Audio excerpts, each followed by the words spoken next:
On revient sur le rétropédalage d'OpenAI. Anthony, la maison mère de ChatGPT, qui est passée en mode communication de crise après la signature d'un deal à 200 millions de dollars avec le Pentagone, qui a déclenché un tollé chez les utilisateurs. Ah oui, c'est ce qui s'appelle un retournement de veste express. Il faut que je vous rappelle un peu les épisodes précédents, parce que c'est une vraie série Netflix, cette histoire. En gros, jusqu'à la semaine dernière, l'armée et le renseignement américain travaillaient avec Anthropic, avec Claude. C'était leur IA de référence. Ils s'en servent pour faire de l'analyse de données. Ils s'en seraient servi, par exemple, pour planifier l'arrestation et la capture, plutôt, de Nicolas Maduro au Venezuela, par exemple. Donc ça va quand même assez loin. Mais avec le contrôle d'Anthropic. C'est-à-dire que Anthropic avait encore la main sur son IA et avait surtout mis des lignes rouges à ne pas franchir. La surveillance de masse des citoyens américains, hors de question d'utiliser leur IA pour ça, et la conception de nouveaux types d'armes autonomes en utilisant l'intelligence artificielle. Et ça, Washington ne pouvait plus l'accepter. Ils avaient imposé un ultimatum à Anthropic en leur disant non, on veut avoir une utilisation beaucoup plus libre de votre intelligence artificielle au nom de la sécurité nationale. Ce sera dans les règles de l'art et dans la légalité, mais on veut en tout cas avoir la main.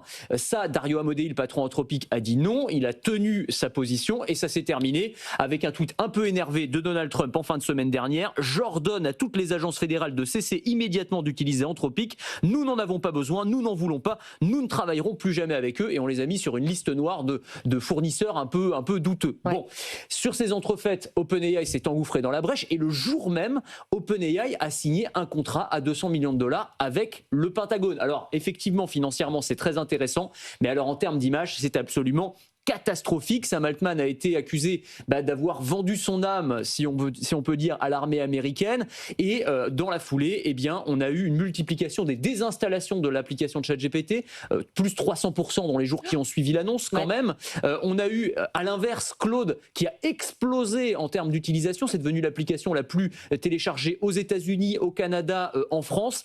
Et l'application a même buggé tant elle était populaire. C'était en début de semaine. Donc il était urgent d'éteindre l'incendie. Du coup, ils reviennent en arrière, mais est-ce que c'est pas un peu tard ? Alors c'est un peu tard. Sam Altman admet que l'accord a été bâclé. Nous n'aurions pas dû nous précipiter. Nous essayons sincèrement de désamorcer les tensions et d'éviter une situation bien pire.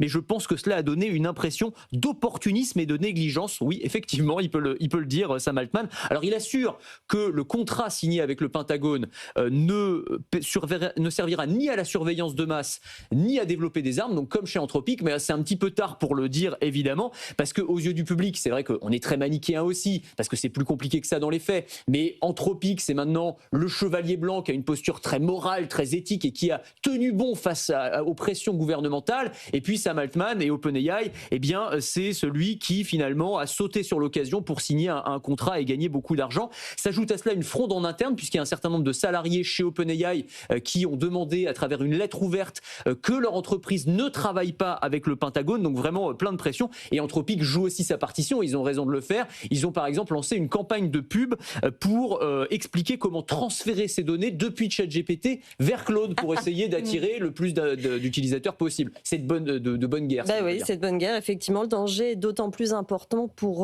OpenAI que ChatGPT est menacé par Google. C'est ça, donc ils sont un peu pris entre le marteau et l'enclume. C'est-à-dire que d'un côté, vous avez Anthropic, le chevalier blanc très éthique, et puis de l'autre côté, vous avez Google qui leur taille des croupières en gagnant notamment la bataille du mobile, puisque Google, Gemini s'est installé de base sur les téléphones Android. Ils ont signé aussi un accord avec Apple pour l'installation de Gemini et l'utilisation de Gemini sur les iPhones, avec en plus le fait que Gemini est adossé à la puissance de feu de Google, donc il n'y a pas besoin d'avoir de la pub ou un modèle payant, comme c'est le cas de ChatGPT qui a besoin de gagner de l'argent aujourd'hui. Donc ça les met dans une position qui, mine de rien, est très inconfortable. Ils font encore la course en tête en termes de nombre d'utilisateurs, 900 millions d'utilisateurs à l'heure actuelle. La question c'est, et jusqu'à quand ? Oui, ça tient à pas grand-chose, effectivement. Merci beaucoup, Anthony Morel.